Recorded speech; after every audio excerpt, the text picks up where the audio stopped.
All right, people, Marvel is back. It's been almost a year since our last MCU Disney Plus series, which is probably a good thing. We definitely need a break from that. A lot of the later series from the MCU were pretty mixed on reviews. I'm talking about you, She-Hulk. But yeah, now we are back, and I think better than ever, because, you know, some of these recent movies, we had Quantumania, we had Love and Thunder, but then we also had Wakanda Forever. We had Guardians of the Galaxy Volume 3, and then not MCU, but still, we had Spider-Man Across the Spider-Verse. Like, Marvel's been pretty hit or miss this last year or so, well, really last couple years. But I'm happy to report that here with our next MCU Disney Plus series, our first MCU Disney Plus series of Phase 5 of the MCU, Secret Invasion, it has arrived, and it's off to a great start. We got the first episode, it came out this morning. Of course, we'll be releasing brand new episodes every Wednesday. Obviously, this review is coming out later in the day. From here on out, I'll be waking up at 3 a.m. to watch the new episodes and get the review out as soon as possible. But I just was not physically ready for that, because it's a lot of losing of sleep. But anyway, we're here to talk about Secret Invasion. Of course, guys, like I said, the first episode is now out on Disney Plus, so we're going to talk about it. We're going to be breaking it down with all the spoilers. So that means spoiler warning. If you haven't seen it yet, don't watch this video, because I'm going to spoil a lot for you. Because, I mean, a lot happened here. Like, there's a lot of spoilery things to happen in this first episode of Secret Invasion. Like, big MCU impact going on here. And that is one of the things I really love about this, is that it's definitely much more grounded. It seems almost like a small scale MCU series, but at the same time, it is big repercussions for the future of the Marvel Cinematic Universe. So I really love that. And also because, you know, previously a lot of these, really not even just MCU, but like all Disney Plus shows, you know, there's also The Mandalorian is another great example, is like they'll release like half-hour episodes, or like episodes that just feel like nothing happens in them. But this is the complete opposite. Secret Invasion feels like so much happened in this episode. And hopefully at this point, if you haven't seen the episode yet, you already dipped out of the video. So we're just going to go straight into it and break down the big spoilers of this episode, because we get a big reveal right there at the beginning of the episode. Our first confirmed Skrull in the MCU is Everett Ross. So Everett K. Ross, of course, character that first appeared in Captain America Civil War, and has been a big player in the Black Panther franchise as well. He's in this show for their first episode, well, like the first 5 to 10 minutes. And yeah, so he's having this meeting with Agent Prescott. And I do really love this interaction, because Agent Prescott is not only talking to Everett Ross, or at least who he thinks is Everett Ross, but he's also really talking to us, the audience, and kind of explaining what is going on here with the Skrulls, this whole conspiracy theory about the Secret Invasion. And what the Secret Invasion basically is, you know, obviously very similar to how it was in the comics, is that the Skrulls are invading Earth. Except the big difference here is that in the MCU, when we were introduced to the Skrulls in Captain Marvel, they were refugees. They weren't villains like they were in the comics, at least not fully fledged villains. But we find out here that we do have the good guy Skrulls, you know, like Talos. But now, because it's been 30 years that have gone by, and Nick Fury and Captain Marvel has still not found them a home, some of these Skrulls are getting a little impatient and angry, and they've decided to rebel. And decide, like, you know what, let's just take over Earth and let's secretly invade. So we have a group of rebel Skrulls that are leading this secret invasion. And turns out that Everett Ross is one of these Skrulls. So we get this big reveal here.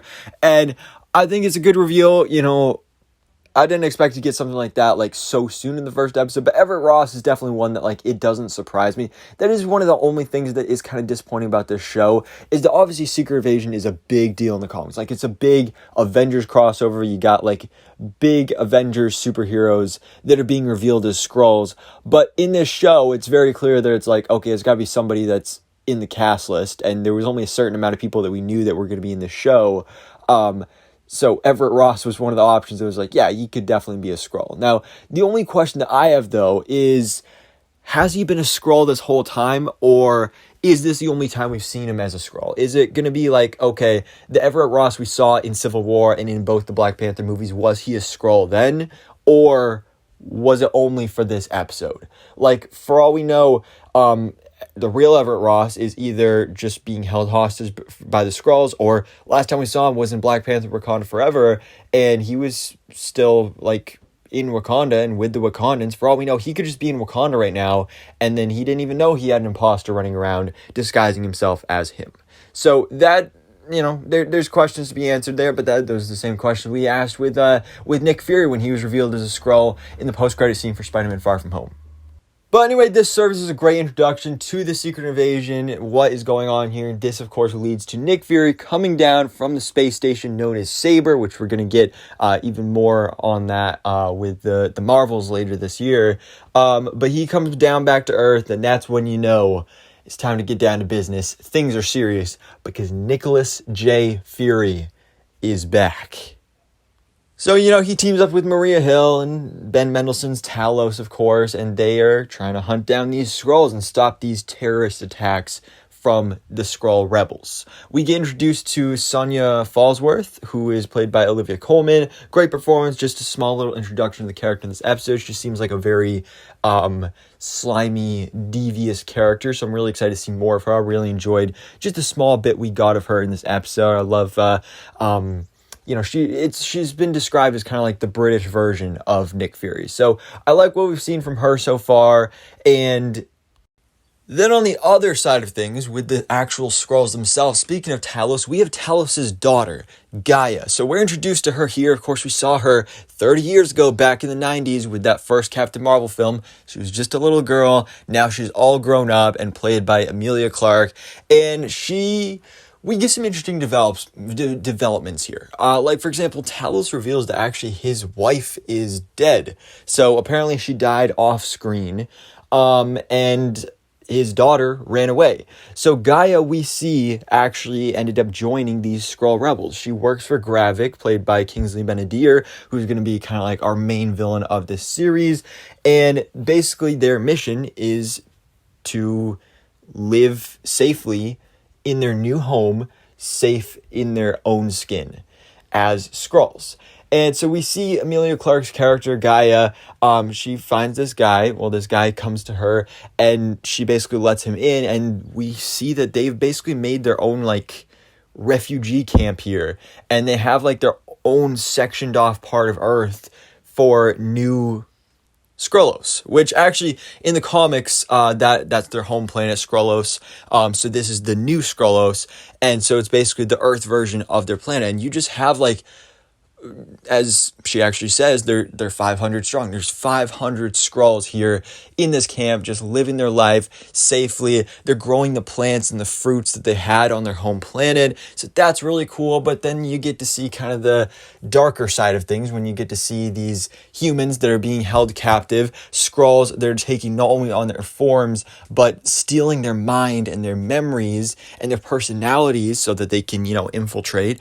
Because that's kind of the Skrulls' whole real objective here in their strategy is to infiltrate people of power within the world, and clearly that's working out pretty well for them. And like I said, we do get introduced to Gravik here briefly as well.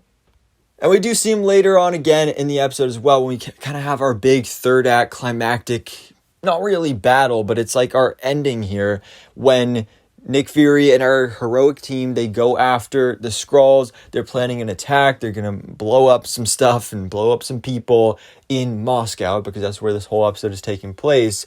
And Talos ends up getting his daughter to come on their side a little bit, so she helps them out.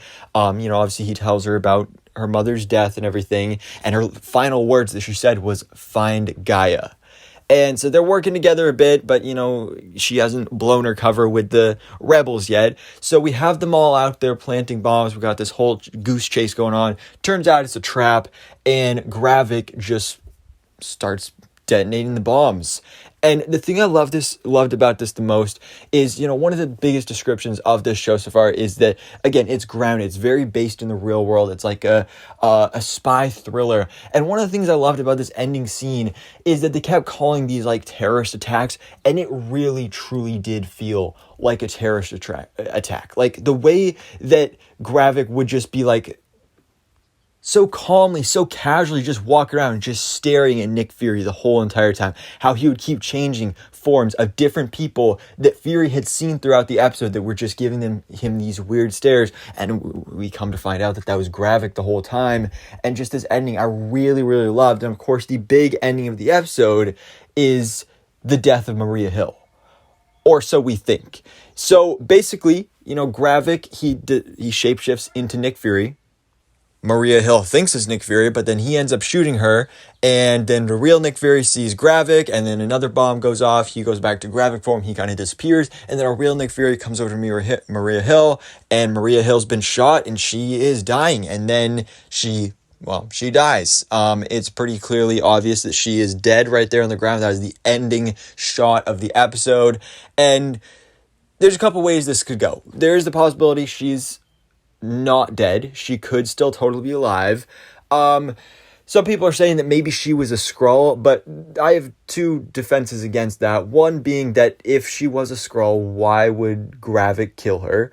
And two, if she was a Skrull, we would have seen that, because after she died, there was a solid 5 to 10 seconds of screen time just zooming out on her dead body there. And as we saw multiple times throughout this episode, when a Skrull dies when they're in the human form, they automatically revert back to their Skrull form. So we would have seen that. So she's not a Skrull.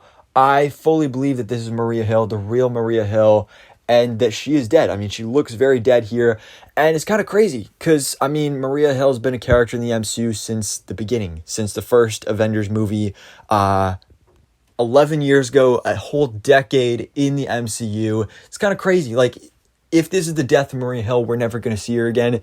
That's insane. But then again, at the same time, she's not a character I've always enjoyed Maria Hill, but I've never been super in love with her. And we haven't had a whole lot of real character development or emotional attachment to her. So I didn't feel sad or anything when she died. But at the same time, it's kind of oh, hey, Maria Hill's dead. But yeah, so we'll see how that actually ends up going. I know a lot of people really want her to be alive, but I just feel it's possible she could be alive, but I feel she's probably dead. But overall, guys, this, again, it was a great start to this Secret Invasion series. I really loved it. A lot of the times I've noticed these past couple of years with these MC Disney Plus shows, and really a lot of Disney Plus shows, I'll be watching a new episode and I'll be sitting there on my phone scrolling through stuff because I'll get bored with the episode and I'll be I can pay attention to both at once. But this show, I didn't once take out my phone. I was fully connected to the screen and watching this episode play out. I was fully enthralled in the story and the characters and what was going to go down. Again, the whole theme of this series is paranoia and who do you trust? And so this is a series that really lends itself to theorizing and to speculation. And that's something I really love. That's one of the things I love the most about WandaVision is that week-to-week speculation of oh, who's Mephisto? And obviously that didn't go anywhere. But this, actually is going to be, oh, who is a Skrull? So guys, let me know your thoughts in the comments below. What did you think about the first episode of Marvel Studios' Secret Invasion? And who do you think is truly a Skrull? So thanks so much for watching. Please drop a like if you enjoyed this video and hit the subscribe button so I can keep you up to date on everything that goes on in the Marvel life.